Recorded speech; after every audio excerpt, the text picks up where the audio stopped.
Hello,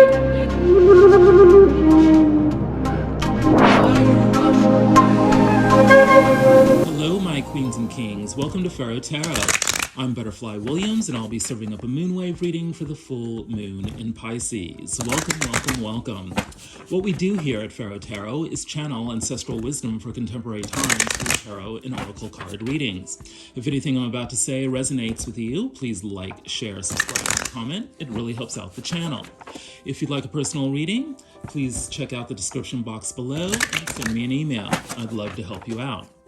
All right, let's get going. Hello, my queens and kings. Welcome to the moonwave reading for the full moon in Pisces. All right, this is a very interesting reading with lots of different kinds of energies in the mix here. But ultimately, I think it's going to be a very healing reading. So let's get into it. The overall energies are the Page of Machetes. Someone somewhere is feeling like a snoop. They are bound and determined to get to the bottom of an issue. In order to do that, they need some information. So we're talking the internet, we're talking gossip, we're talking research. The Page of Machetes is a student of information, and he will get to the bottom of the situation no matter what it takes.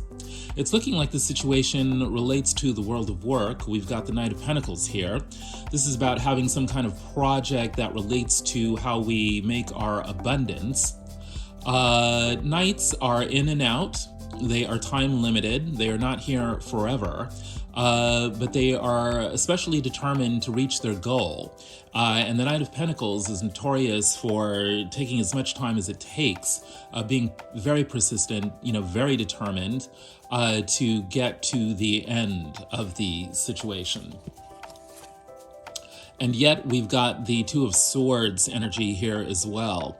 This is an air of frustration, dissatisfaction, feeling like we are out of the loop, feeling blindfolded, feeling like we've been cut off and blocked for the information we need to get ahead.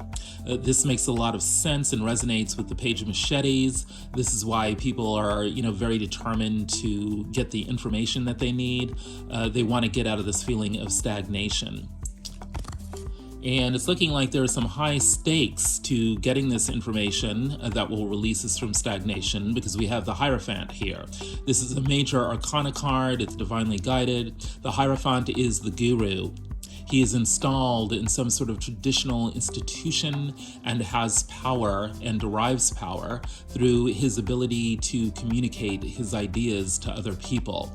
He has a huge audience because he's linked to this huge institution that is very well known and very well respected. So it's looking like the overall energy has very much to do with finding the information that we need in order to have a successful conclusion to a work project that is currently being threatened by a lack of information, and that ultimately has something to do with the guru. Perhaps we want to be this guru, or perhaps this guru needs to help us out. But the lack of information flow is threatening to undermine, the project that's going to make us a success and probably make us a lot of money. So it's very important that we get that information that we need. What is the advice? You need to show up as the King of Brooms. The King of Brooms always knows what to do. The King of Brooms is very charismatic. The King of Brooms knows not only how to communicate the intellectual information, but knows how to communicate all the subtle nuances of what convinces someone to participate in something, to give their support to something. So the King of Brooms is very charming. The King of Brooms is very vibrant, vivacious, vital, alive. The King of Brooms does not like being bored and does not bore other people. He's all about generating excitement and enthusiasm for good causes. And yet there's this air of the Ten of Brooms hanging around. And you'll notice there's a lot of, cloudy cards in this Moonwaves reading, which is very appropriate because I'm recording this on a cloudy day here. So there's something that's kind of mucking up the atmosphere, and it has to do with a lot of burdens, a lot of past baggage. So we're needing to let those go. We're needing to do, whatever rituals or processes, help us to relieve ourselves of the burdens of the past. Because what we really want to focus on is the Four of Wands energy. This is about celebrating your home, your family, your relationships, your community. It's also the 1111 card, so if 1111 is showing up for you, that's a sign that whatever you're thinking at the moment is either a help or a hindrance to manifesting the life that you've wanted. The moon. We may be feeling overwhelmed, like we're drowning in some sort of situation. We may be feeling so frustrated that we want to howl at the moon. But what we need to realize is that these feelings of overwhelm and frustration are actually fuel. It's energy that we can convert into intuition that can guide us through these two guideposts that we see here. So, when we encounter secrets, when we encounter blocks to the information that we need, rather than collapsing into despair or becoming very angry, we need to just check in with ourselves, take a few deep breaths, meditate a little bit, and really see what this energy is communicating to us, what these emotions are pointing us towards. Because really, they're forms of intuition. And it's looking like intuition wants us to concentrate on our dream life. The perfect home, the perfect family, the perfect community. That's going to help us alleviate all the burdens that have really been weighing us down, so that we can step into our truest selves as the vibrant, vivacious, vital, charismatic King of Brooms. What's at the heart of the situation? Doom, doom, doom, doom. Yeah. The Three of Swords. One of the heaviest cards in the deck. Heartbreak, alienation, deep wounding. And yet, when I initially was looking at this card, I wasn't really picking that up.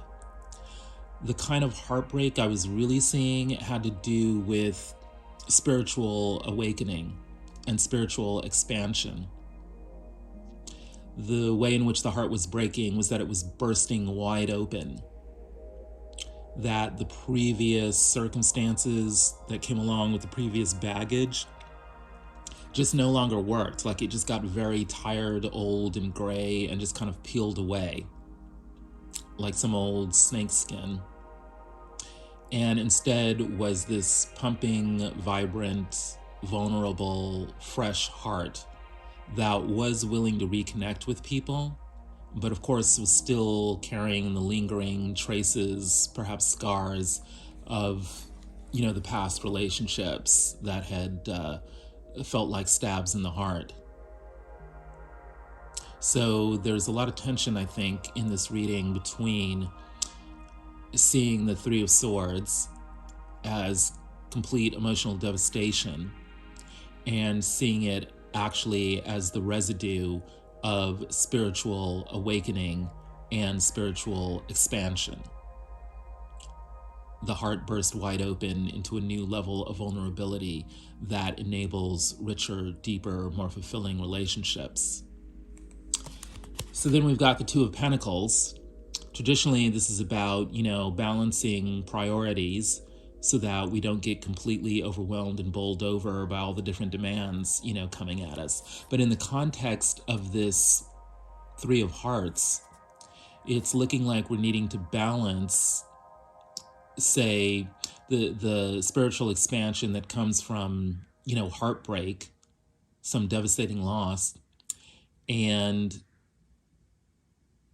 the upside of that, which is deeper wisdom that allows us to welcome in more fulfilling relationships, and that allows us to see ourselves as something greater, stronger, and more beautiful than before.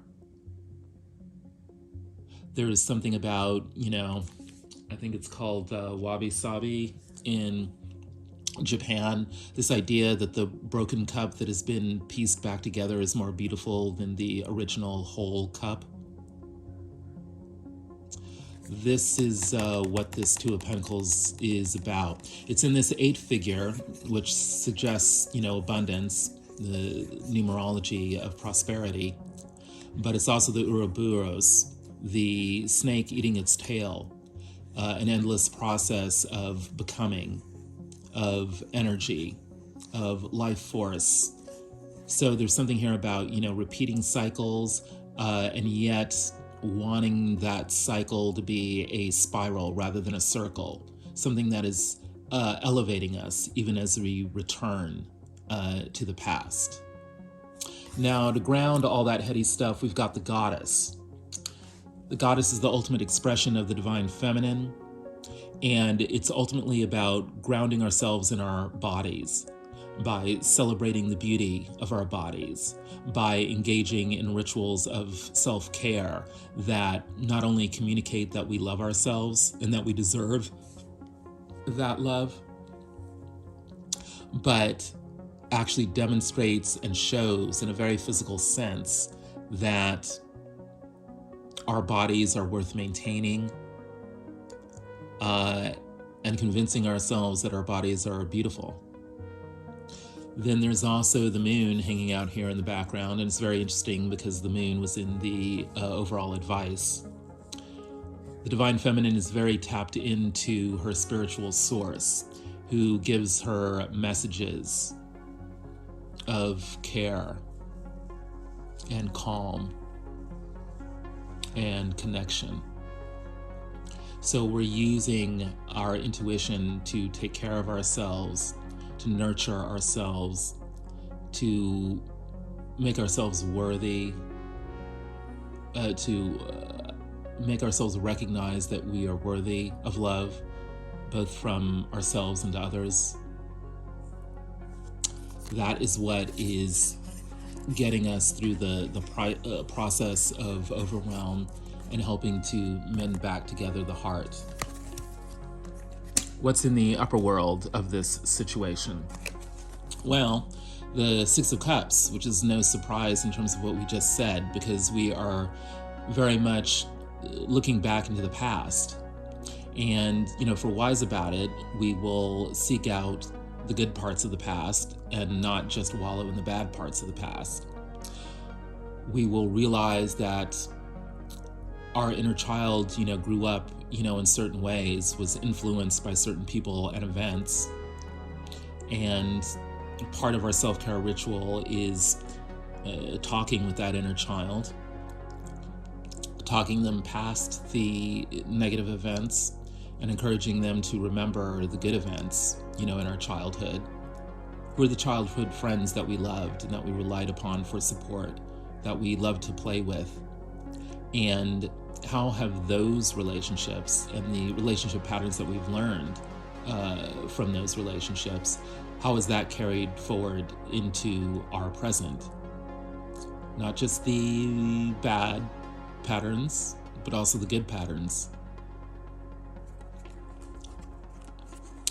We are very challenged here to use our minds in a mature way to identify patterns that both worked for us and didn't work for us, so that we can become our own diviners, predict our own futures, and enact our futures according to a rational plan that we have devised for ourselves.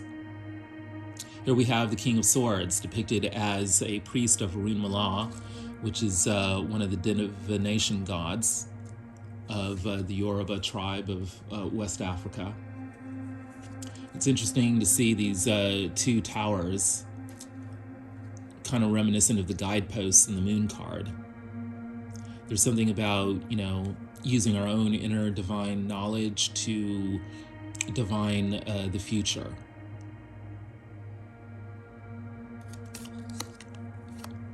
The Adinkra symbol is Nyame Wamu Mawu. God never dies, therefore I cannot die, a symbol of God's omnipresence and the perpetual existence of the human spirit. There is a lot of heaviness out on the tray with that Three of Swords energy being at the heart of the situation. So you might want to make a habit of drawing out this symbol and writing it into your journals, or just doodling it on post-it notes or whatever is around you at hand. Especially if you begin to go to some dark places, just write down this symbol, and it can be, it's just easy as a black cross. Just mark it on a paper over and over again, and it'll help you ground yourself in your divinity, in the fact that you are an eternal spirit, that you existed before you incarnated in this body, and you will continue to exist once your spirit leaves this body. Yeah, this reading is timeless, but we just experienced the death of Queen Elizabeth II, so the topic of death is very much on people's minds this particular week. When we face these existential moments, like the death of a profoundly influential figure, we're forced to realize that, we are mortal beings who won't be around forever. And yet, that's a lie. Since we are part of spirit, we will be around forever. How does that change the perspective of what went on in our childhoods? And how does that relate to our ability to make mature, rational decisions, about our futures? It really does kind of widen up the scope of what's possible to think, feel, and do. What's the motivation of the situation? Temperance, healing. Temperance is definitely a card of healing because it's a card of transformation. It's a card of alchemy. How do we change, the shit of life into the gold of life? Well, one thing that is required is patience. Healing does not happen overnight. It happens through time. It happens with time. It happens in time. So there's a lot of indications from this reading that people could be dealing with issues of depression, very serious depression. That's why there's a call for self-care from the goddess.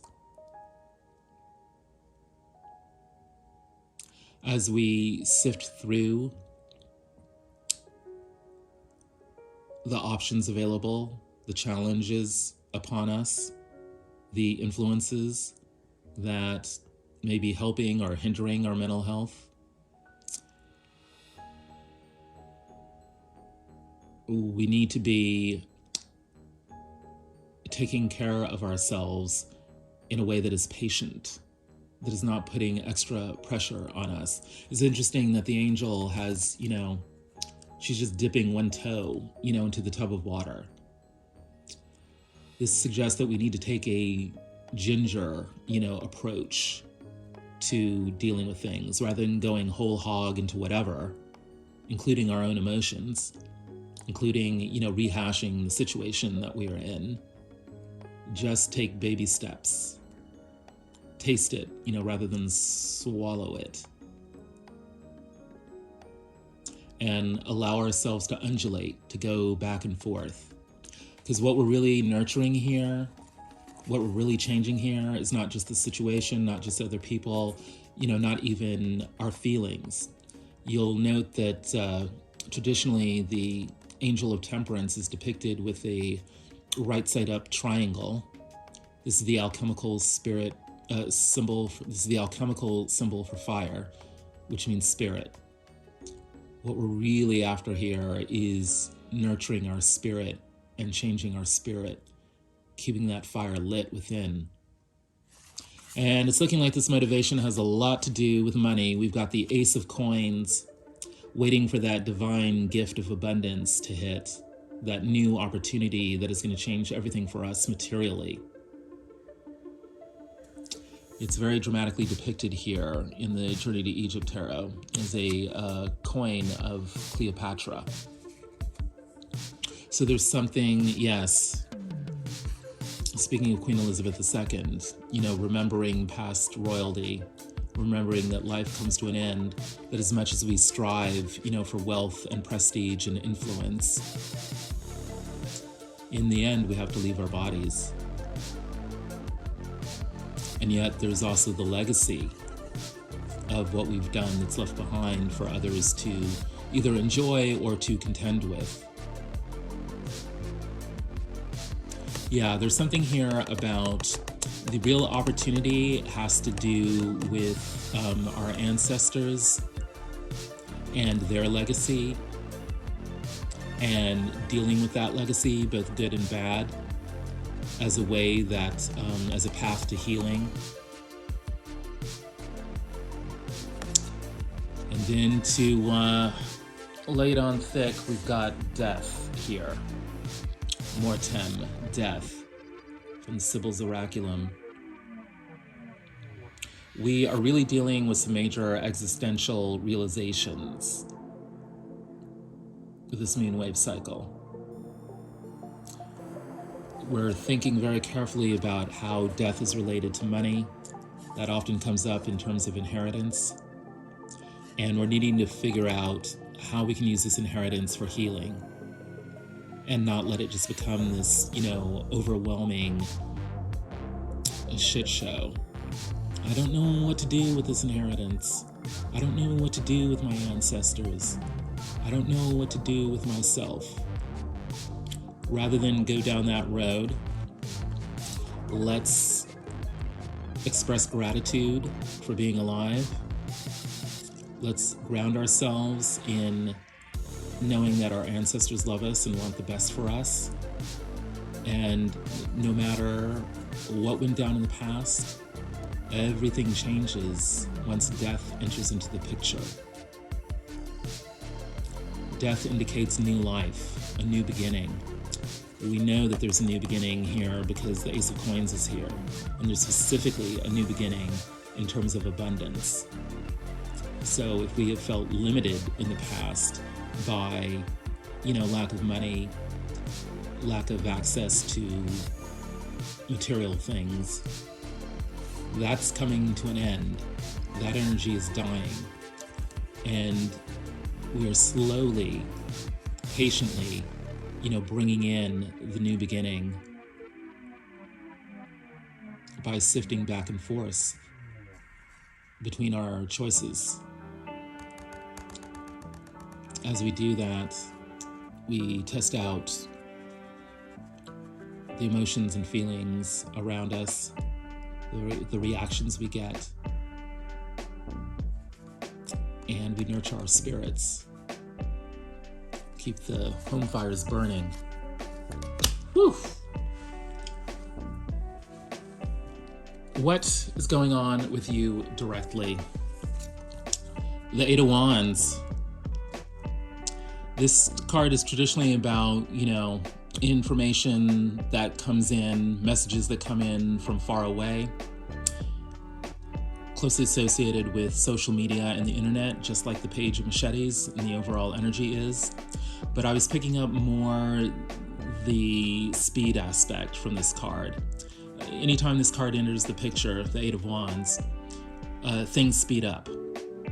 If things were sleepy before, you're very awake now. It's almost like fire alarms, going off. Important people doing important things in important places are suddenly knocking at your door. It's that kind of feeling. Of course, it doesn't have to be VIPs. It just could be, your friends and family. But the time for, rest and relaxation is over. We now have to really get going. And it's looking like this does have to do with your bag because we've got the Son of Coins, the Knight of Pentacles here.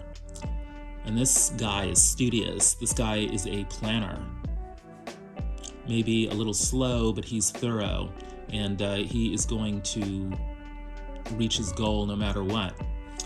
This is a double card because the Nine of Pentacles energy was in the overall, as well.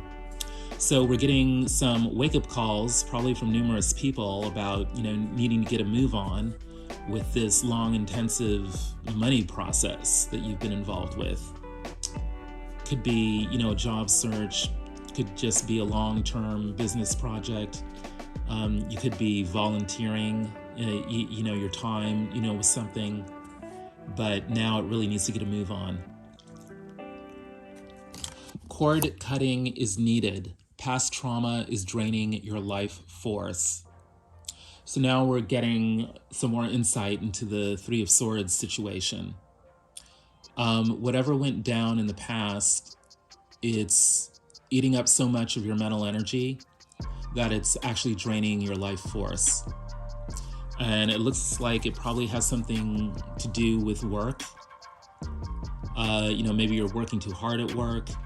Maybe the people at work are, making too many demands of you. Maybe, there's an emergency at work that has created, a real shit show, and you're needing to clean that up.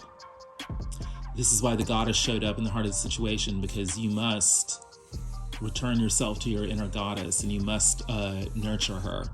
And I say inner goddess, whether you're a woman or a man, we all have, the divine feminine within us. We all have some part of us that needs to be taken care of, and we certainly need to take care of our health and our bodies. But cord cutting means there's something you've got to cut out. There's something that's too much. There's a relationship or a task that is literally draining your life force, and you need to get rid of it. What's in your upper world? The Five of Wands, competition. So this is part of what's draining you, having to contend with too many other people who are in your way. Might be trying to block you from getting something. Maybe you and them want the same thing, but only one of you can have it. This is why, again, it's especially important for you to do your self-care rituals.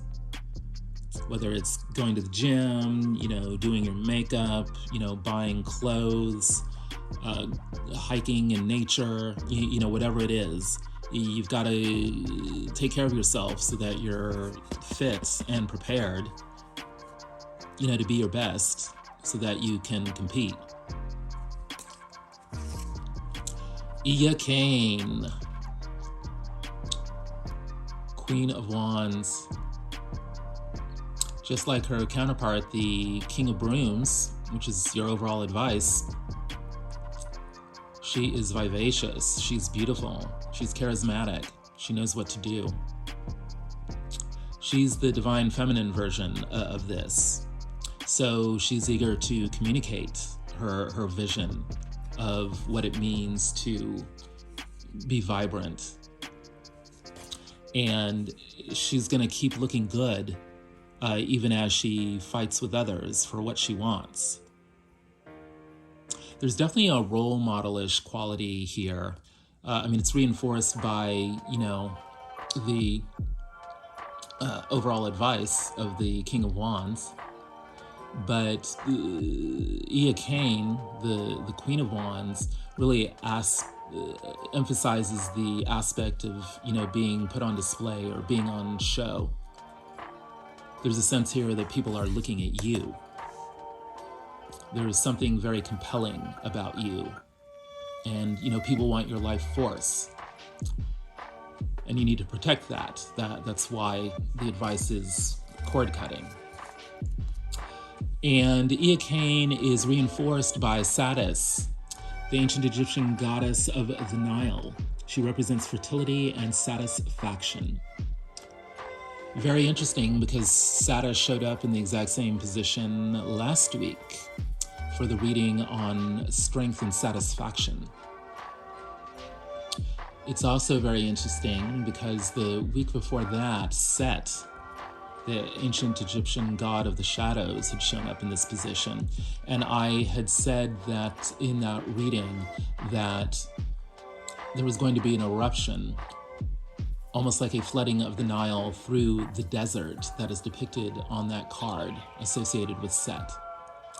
And then we got Satis showing up last week to flood the Nile. And then she's showing up again this week to reconfirm that. And it's interesting that we had, Temperance showing up at the bottom of the situation, because that was the overall advice card for last week. So there's a strong connection between this reading and last week's reading. So you might want to check out Moonwave 40. But Satis represents satisfaction. Not just mild nourishment, but overwhelming nourishment. This is the Nile that we're talking about. The key life stream, the key to all abundance, allows everything else to be born in the 3D realm. Last week's reading was about, your flood of abundance is about to happen any moment. This reading is double confirming that. And this reading is almost like a user's guide to that flood of abundance. Because here's the thing, we would assume ordinarily that we would be incredibly happy that a new beginning is coming in, especially if it's attached to lots of abundance that are going to take care of most, if not all, of your material concerns. Well, here's the thing, any kind of change can be off-putting, can be overwhelming. And it's quite possible to wind up, depressed instead of happy when we are finally forced to accept our good fortune. The key here is to keep our vibrance up, keep our inner satisfaction up, not block our abundance, and, not let all these other fools get in the way. We have to remind ourselves that we are beautiful, we are worthy, we are satisfied. We're satisfied even now, whether or not we get, that job, that promotion, the abundance. But lo and behold, it really does look like that abundance is coming in, because we have the 10 of Pentacles. This is wealth beyond wealth. Enough money for yourself, your family, your extended family, and the community. Yeah, when we're at the 10 of Pentacles level, this is not just, the individual success represented by the 9 of Pentacles. This is about the entire economic system and your power, to move abundance through it. When we're dealing with the 10 of Pentacles energy, it's not just your own wealth. We're dealing with lots of other people's wealth as well. And you're participating in a system that allows you the possibility to help other people, make their own wealth. That's what we're talking about when we're talking about the 10 of Pentacles energy. And what's super crazy here is that we get the 10 of Coins again.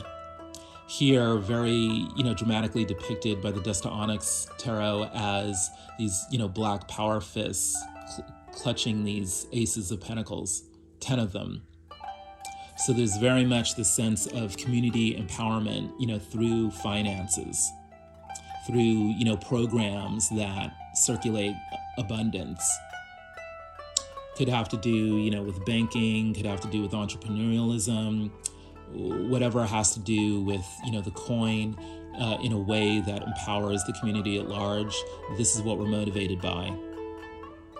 This is why we are needing to cut the cords with people who would prevent us from accessing this massive flow of abundance, or people who might want to prevent us from exercising our power, within the system of abundance.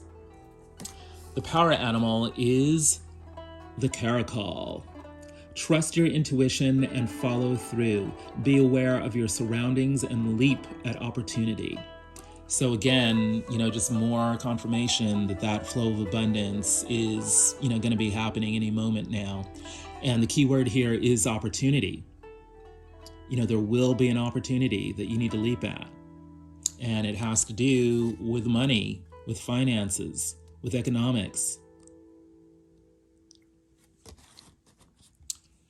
Caracal is a very interesting animal. Look at those ears. Almost look like wings.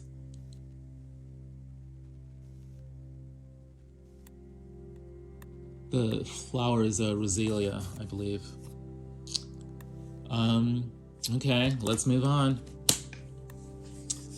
What's going on with the other? And let's remember that the other could be what you think of the other people around you, or it could be what the other people around you think about you. We've got the Two of Brooms, the Two of Wands. The other is at a crossroads. They need to make a choice. Do they stay or do they go? Do they choose the path that leads to the world, to worldly success? Or do they choose the path that is ungrounded, that is all about magical thinking, that is going to lead nowhere? So there's a lot of pressure here. The Son of Sticks. This is the Knight of Wands. Here depicted as a little boy with a very pale face, kind of a sickle or a cutlass in his hand. And he's got 6 digits on that hand there. This guy is multi-talented, but young. Likes, putting his fingers in lots of different pots. Out in the middle of a field somewhere. There's something about him being so talented that he's kind of isolated a bit. But he's very excited and enthusiastic. That's why he's got the sword raised to the air. It's interesting how pale and muted these colors are. I mean, they generally are in the Hoodoo tarot. But also it's interesting that there's this horizon line here separating air from earth. It's like, bringing the powers of the mind and grounding them into practicality through the passions, through the talents. Look, Ma, here's what I can do. So there's something here about choosing the path that leads to the manifestation of all these talents, or not. There's something about, bringing this project, because Knights always represent projects, to fruition.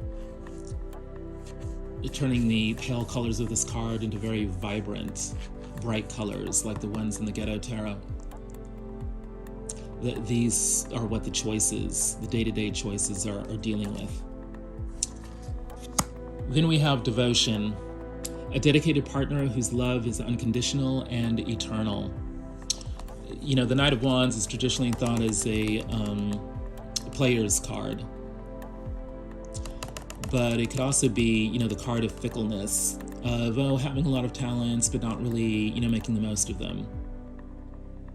Versus devotion.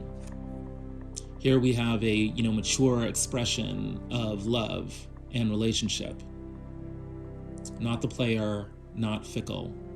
This is dedicated, long-term, stable. There's a realized mission here of supporting each other, nurturing each other, having each other's backs, especially during difficult times. So there's a choice here between, what's kind of flashy and ungrounded versus what is true and real and long-lasting. What's in the upper world of the other? The devil, right. So the devil represents, many things. Could be negative thinking, fear, hatred, and all the low vibration emotions. Could represent addictions, doing things that are distracting us from what our true purpose is. Could also represent the man, hard-driving corporations, out to rob the little guy in small towns of their simple ways of life and homespun values. But it's interesting, especially because the Three of Swords energy, showed up. some people who have experienced true emotional devastation never really recover. And it causes them to turn to the darkness and to forever deny the light. Corrupts the soul and causes it to become jaded and cynical, and to project evil onto others where none exists. All of these are the devilish energy, and it represents temptation, given that the other is at a crossroads and needs to make a choice. Do I go with the player, or do I go with the potential spouse? The devil also represents sexuality, and it should be remembered sex is not a bad thing. So there's very much, the implication of, how do we use our sexual energies to support the right choice rather than distractions. And the stakes go up because we have Omo Kane, Page of Wands here. Wands are about sexual energy. That's part of where the vivaciousness, the vibrance, the vitality comes from when we're dealing with wands and wands people. Also, we've been dealing with a lot of court cards lately, so there's a lot of people in the mix this moonwave cycle. A lot of people who have sex on their mind. A lot of people who have a lot of ulterior motives on their mind. No time to be a babe in the woods, and yet that is exactly what the Omo Kane, the Page of Wands, is. So the other is really needing to confront their innocence and perhaps their naivete. And they're really needing to figure out, how do I manage my negative thinking, my addictions? How do I manage my sexuality? And how can I manage them in a way so that they help me to become a more playful and loving human being, as opposed to becoming, conniving and hurtful. And then we have Wadjet showing up. This is the ancient Egyptian serpent goddess, life force energy, purification, divine awakener. The exact opposite of the devil. And this poor child, this Page of Wands, is caught in between. So that's what's going on with your other, this moonwave cycle. Wadjet is the serpent that exists at the base of the spine, crawls up the spine, spouts wings, and then becomes one with the crown chakra. That's the Kundalini process, a sudden awakening of spiritual energy within the body. So this is a very grounded process, and yes, it definitely has sexual elements, to it. How do we transform, alchemize the life force energy, the sexual energy, into a force for good that keeps us on the right track according to our life purpose? The Knight of Machetes, right. A lot of wands energy out on the tray, a fair amount of swords energy. The Knight of Machetes is a guy or a gal with or a non-binary person with a plan for intellectual manifestation. This is a promoter of ideas. There's a new way of thinking in town, and this person is going to make sure everyone knows about it. And it's looking like the other has a plan, a mental plan, an intellectual game plan that has to do with talent, mates, negative forces, sexuality, the life force itself. This is a very adventurous, intellectually adventurous person. Crackerjack mind. Knows what to say to whom and when. And what it's really about is nurturing this life force, but doing it through relationship, but also perhaps getting lost in some distractions. So there's a need here, there's a motivation here to avoid those distractions and to nurture the relationships so that we can make the most of our talents. Clarified by the Three of Blades. So, yeah, this is the second of third times that we will see the Three of Swords out on the tray. This intellectual program here, this mental plan, mental game plan, has to do with cleaning up this Three of Swords situation. Trying to use the mind to figure out what to do, emotional fallout from the Three of Blades situation. Or again, the Three of Blades could be about the aftermath of a spiritual awakening. And there's spiritual awakening written all over the tray, especially with the Wadjet, showing up. There's a sense of darkness before the dawn. There's a sense of the spiritual awakening being a spiritual emergency that is so intense that it kind of feels life-threatening in a way. It kind of undermines what we knew about life before, and therefore it kind of threatens our relationship because it threatens our own self-identity. And of course, if we stay trapped in the mind, if we don't come down into the body and ground ourselves in the body and take care of the body, then we may feel like we're staring through the end of a sewer pipe. It's interesting the way it's depicted in this Dust to Onyx tarot, because this guy doesn't necessarily look unhappy. He looks kind of quizzical, actually. Just staring into the shithole of life. And yet somehow still hanging on to harmony. Where there is life, there is always hope. Are you the kind of person who looks at the glass half full or half empty? Is that the sun or the moon? What planet is it? What planet are you on? If we get lost or trapped in the mind while thinking about past harms, it becomes very hard to focus on harmony.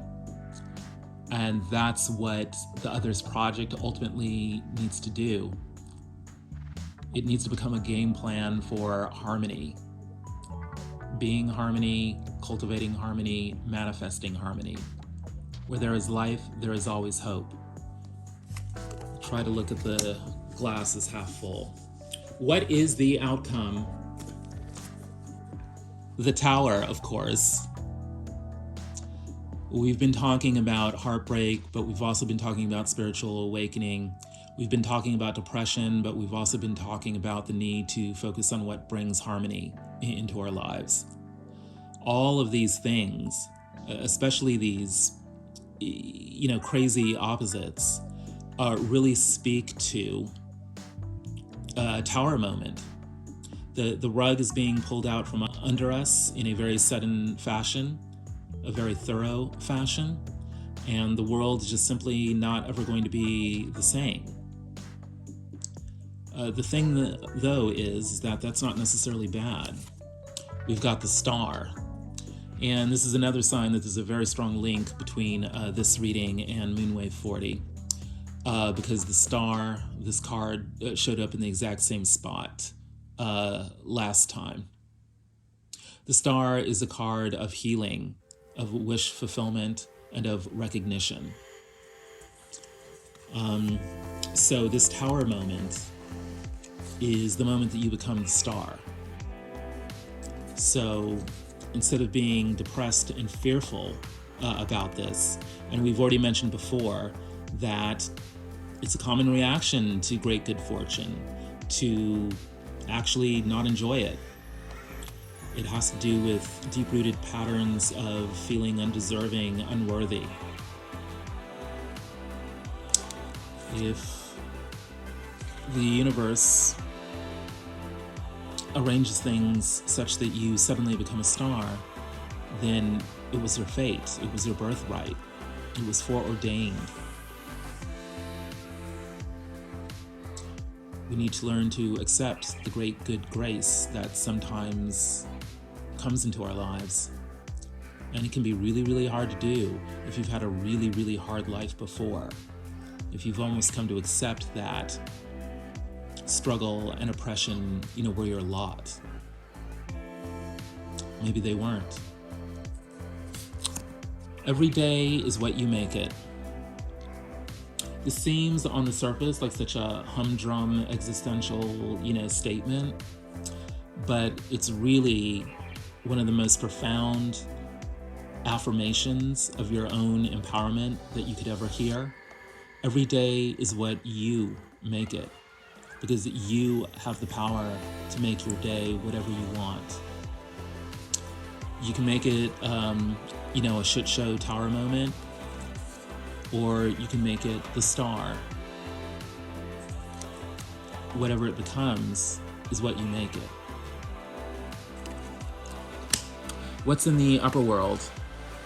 Well, we've got the Ace of Cups, divinely bestowed gift of emotional renewal, love, joy, support, togetherness. This is a very big sign that tower moment, clarified as it was by the star, is meant to be a positive tower moment.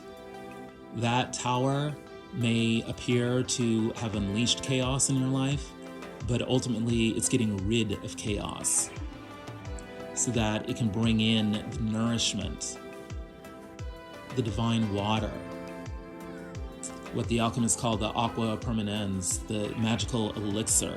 Bring that into your life so that you can feel renewed, refreshed, revived.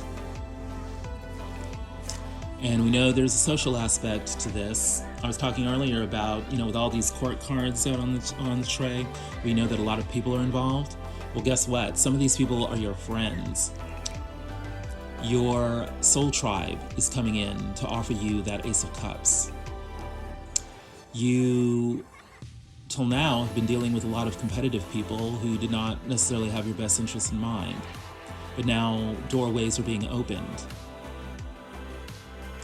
I should also remind you that, the Eight of Wands that showed up in your middle world is a card of networking. So it's looking like a whole new network is coming in for you. People who truly appreciate who you are and what you have to offer. And more importantly, can offer you in return, what you offered them. Can match in kind what you're giving to them, both physically and energetically, and perhaps even romantically. You can't please everyone. Yeah, that's right. It's so interesting that that's card number 1 in the series, as if it were the most important thing. Yeah, you're not meant to be a people pleaser. You're meant to please yourself. The other people that you weren't pleasing, your competitors, they just don't really amount to much. What matters is the present moment. What matters are the new opportunities and the new people coming into your life. What matters is the Ace of Cups.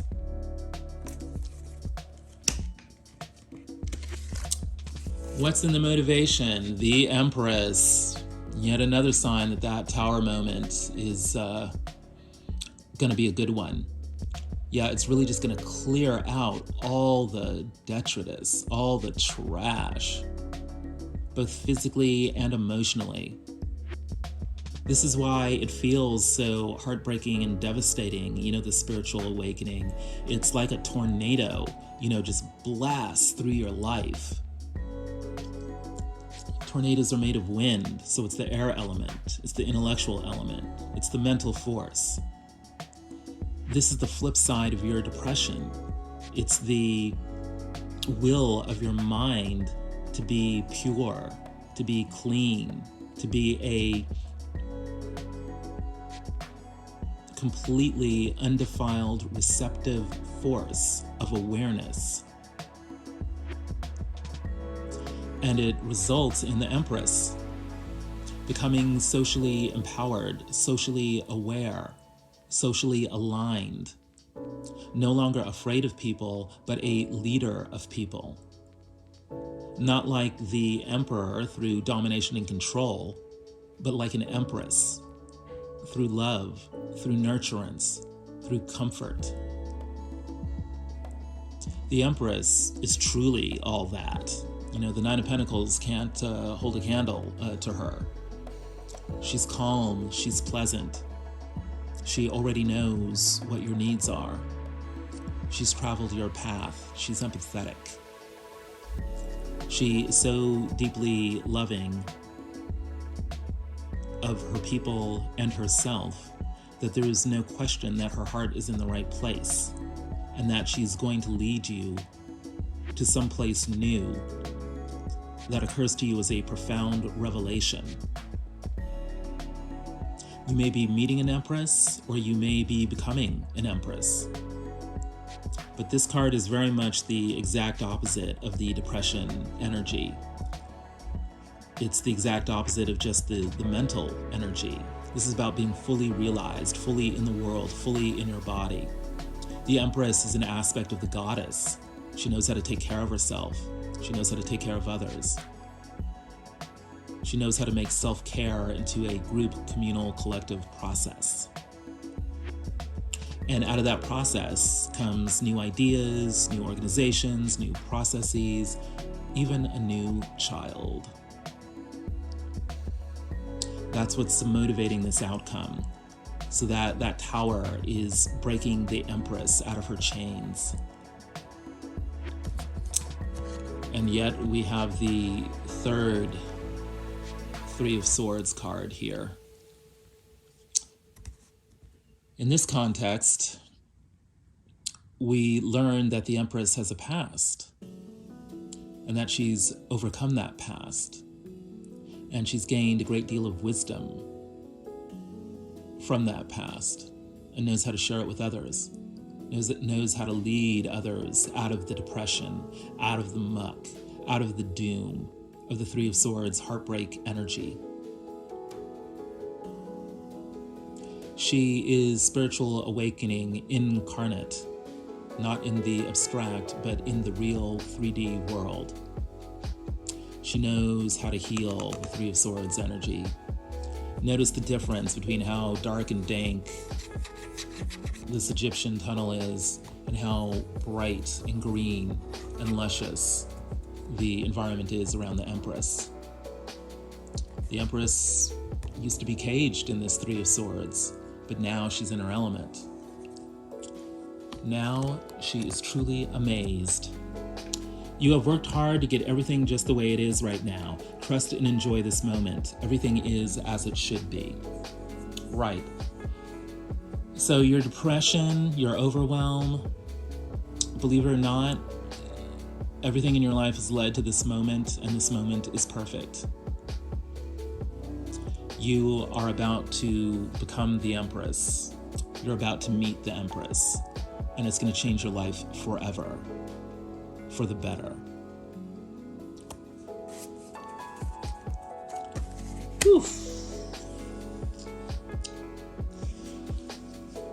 I just want to say one more time, especially with the Empress showing up in the motivation of the outcome. The Empress was also the overall energy for the previous reading, Moonwave 40. You don't have to if you don't need to, but you might want to check that out because there's definitely a link between that reading and this one. I think of this reading as almost like a user's manual for the last one.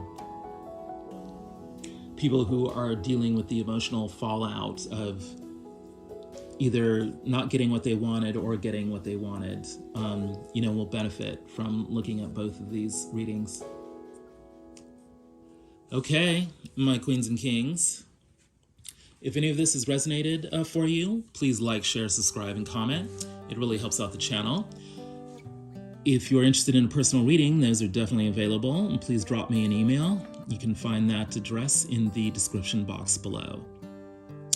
The ancestors have spoken.